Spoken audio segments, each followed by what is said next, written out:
Coming up on this episode of Murky Sebs Wild Underwater Adventures.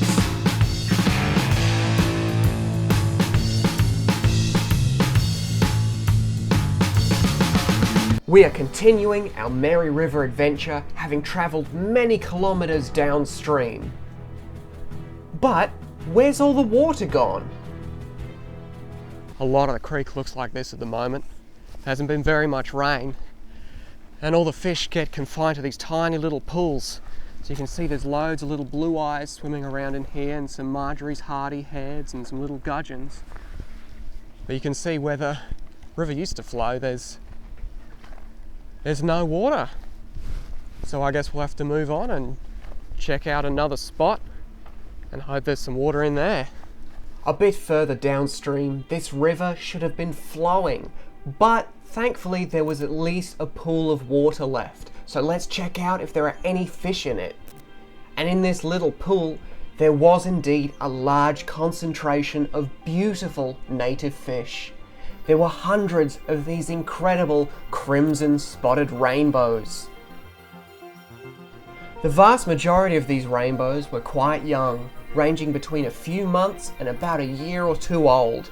They've become trapped in this pool as the rivers have dried up, leaving a very limited range in which the fish can survive. Hopefully, in the next few months, it will rain, filling these rivers back up and allowing the fish to travel between the pools to diversify their genetics. Don't they look beautiful swimming around in this murky little pool? You get an occasional glimpse at how colourful these crimson spotted rainbow fish are.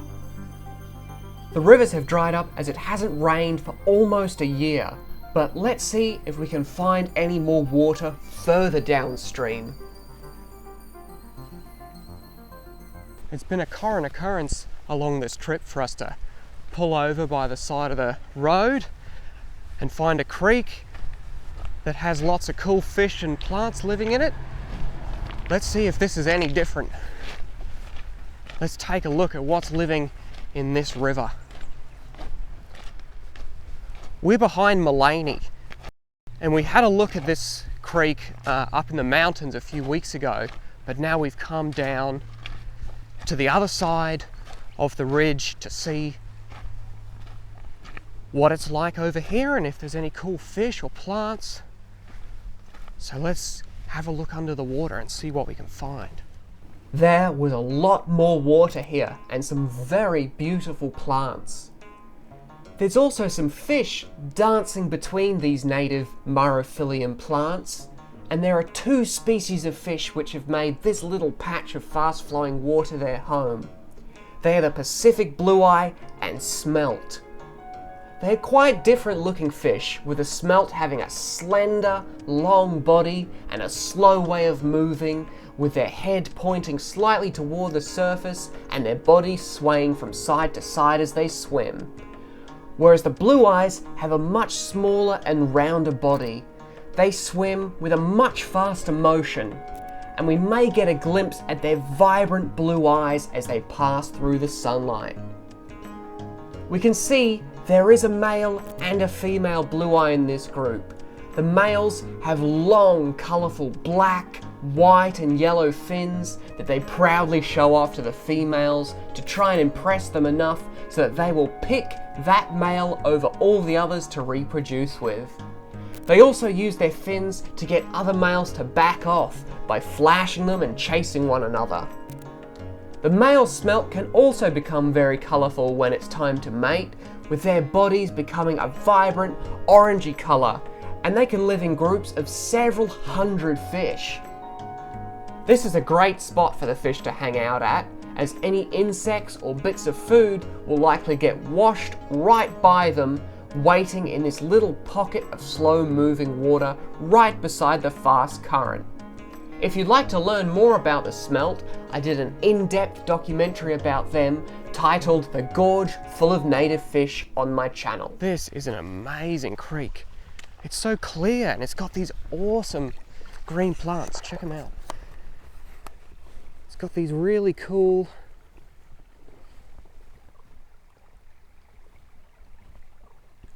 got these really cool green plants growing in it. I think they're awesome. And it's even got some of this stuff. This is called a zola, and it's a plant that grows on the surface of the water and reproduces like nothing else. This is a similar plant, and you can see on its surface its little leaves are hydrophobic, which means the water just falls right off it. Look at that. A droplet of water, and then off it goes. Isn't that cool? Don't these myrophyllum look beautiful in the shallow water? There was undoubtedly a lot of creatures living throughout this dense patch, but it was too shallow for me to get my camera in to investigate.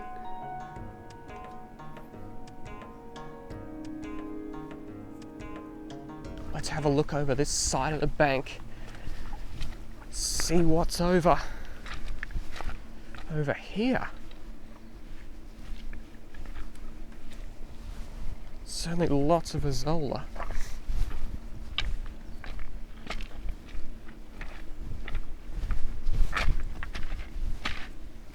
Wow, there's a big pool here. Wow, there's a big pool here we can have a look in. It's not very deep, but let's see if there's any fish living in here.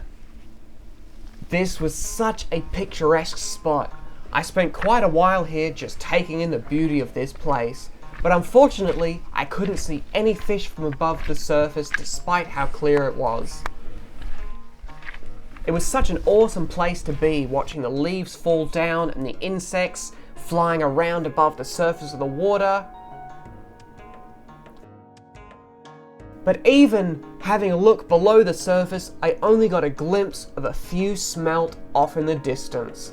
I find it interesting how the plants haven't taken over down here, yet they made a thick carpet only a few meters further up. But as I was walking back up, I saw something very quickly slither out from the rock I was standing on, which startled me. But I did my best to stay still in case it was a snake. But it was actually a long-fin eel, which start off their life way out in the ocean near New Caledonia. Nobody knows exactly where or how they mate, but their babies, which are called elvers, swim up the rivers of the surrounding countries. So this particular eel made it over 200 kilometers upstream after an enormous journey from the ocean to this spot where they will spend the next 50 years or so before returning to the ocean, never to be seen again. I also helped this insect to a nearby plant. But this beautiful creature that has curiously made its way over to investigate my camera is a long-armed shrimp. They are busy eating the algae, which is in abundance in this spot. So they took a short break in order to say hello before returning to their endless feast.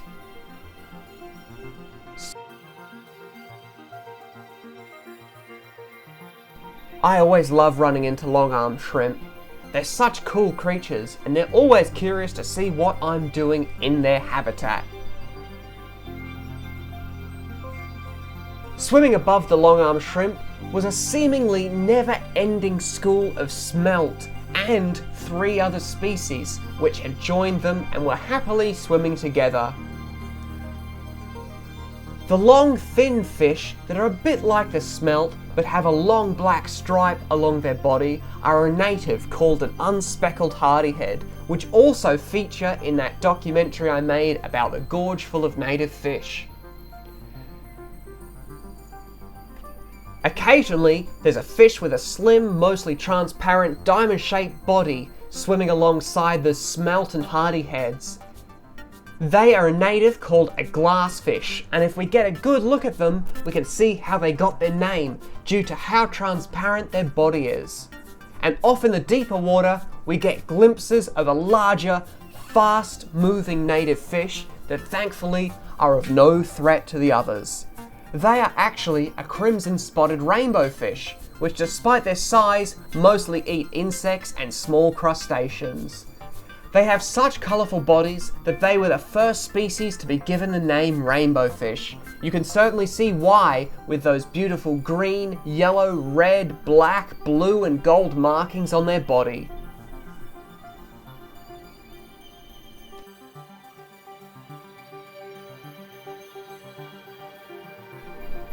We also have an empire gudgeon checking out the camera, before swimming off to get on with their lives.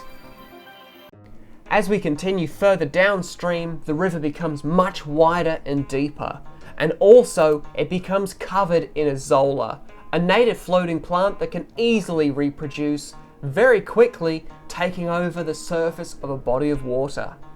And below the surface, there are thousands of little empire gudgeons calmly waiting in ambush for their prey, which consist of insects, crustaceans, algae, and anything else that will fit in their little mouths.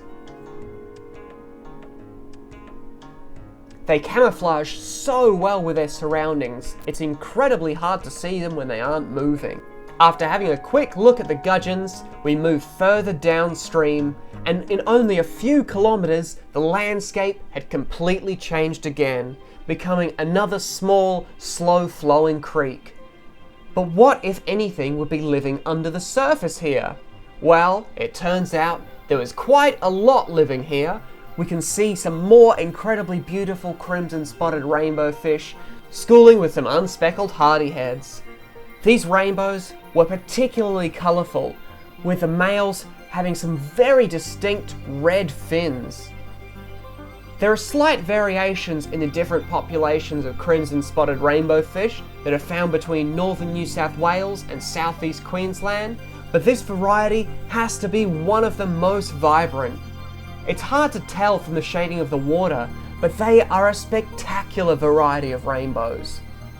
I often see crimson-spotted rainbow fish on my adventures. Thankfully, they are one of the most common species I find. But despite that, every time I see them, it's still a special moment to me. They're just such incredible creatures, and I'm really happy every time I see some. I don't know how anybody could ever get sick of seeing them. The plants in this section of the creek have become covered in algae, giving them quite a creepy look. It had really taken over this portion of the river, which is probably why there aren't more plants here, as the algae will outcompete the small shoots for nutrients. Not only do we see the glassfish and empire gudgeons, but there's also a male Pacific blue eye showing off his beautiful fins. And one of the glassfish has joined in to show off their transparent fins as well.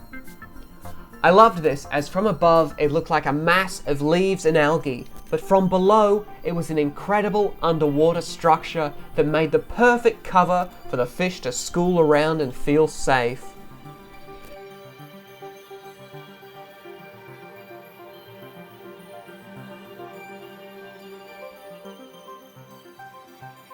It's now time to end this, the second part of our Mary River adventure, but make sure to subscribe, as the third part will be out in a few weeks' time, where we discover some incredible creatures that you won't want to miss.